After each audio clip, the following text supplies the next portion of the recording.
My neighbor brought me homemade chocolate chip cookies his wife had made. If I'd look at his son's bike, he said they had trouble with the brakes and the gears weren't working that great. So my neighbors are subscribers to my channel, and I do love chocolate chip cookies, so I couldn't say no. And by the way, there was more chocolate chip cookies on the plate, but I fixed the bike, so I figured I deserved one or two. But here goes. Let me explain what I found on the bike and what I fixed. There was a wobble in the back wheel.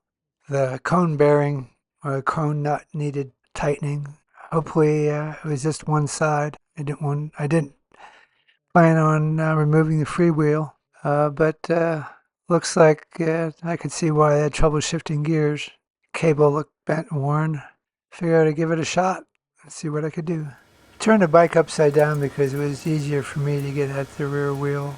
The cone nut was loose, and so by tightening the cone nut, I put a little pressure on the bearings underneath, and I would jiggle it. Even though this shows me just doing it one time, I actually did it 3 or 4 times, tightening, loosening it. With all those tries and a little patience, I finally got the wobble out of the wheel.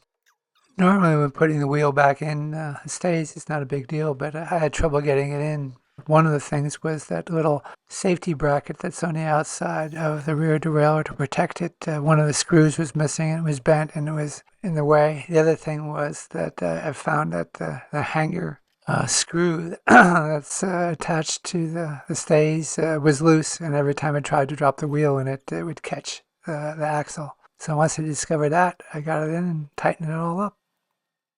I apologize for the fogginess of the video. My iPhone overheats when it's 100 and some degrees like it is here in Arizona. I put it in the refrigerator to cool it down. I bring it out and the humidity steams up the lens. No wobble from the cone bearings. Everything is good. Before I adjusted the brakes, I thought I'd check both wheels to see if there's any loose spokes that was causing some additional shimmy in the wheel. And I found a couple loose spokes, front and back, that I tightened up. And the next stop was to adjust the brakes. I started on the rear brake. The tubing looked good. The cable was all kinked and corroded, so figured I'd get rid of that, pull that out, and replace it with new, which is what I did. Then I went to the shifter. I had a Shimano 6-speed, which luckily is easy to replace the cable on that. So I replaced the cable on that, and then I did the same for the front brake. But what I found is that the arms for both the rear brake and the front brake, the spring that controls the tension on those had already been set to its highest point, and they were not as great as they could be. So I adjusted the best I could, but they rubbed a little bit. But if I tried to pull them back any further, they were just too much slop in the hand grips. So I did the best I could to make it safe. Afterwards, I found another screw for that guard for the rear derailleur, and I oiled the chain. I lubed the front shock.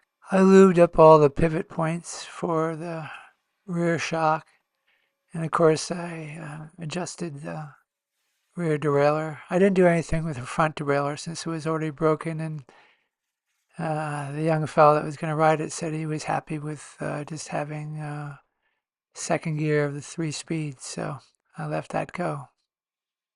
Before I handed it off, I gave the bike a good washing and polished it up a little bit and passed it off to my neighbors, and they were very happy with the bike. I was happy with my plate of chocolate chip cookies. I still have 4 more to go, so life is good, or I should say life is sweet.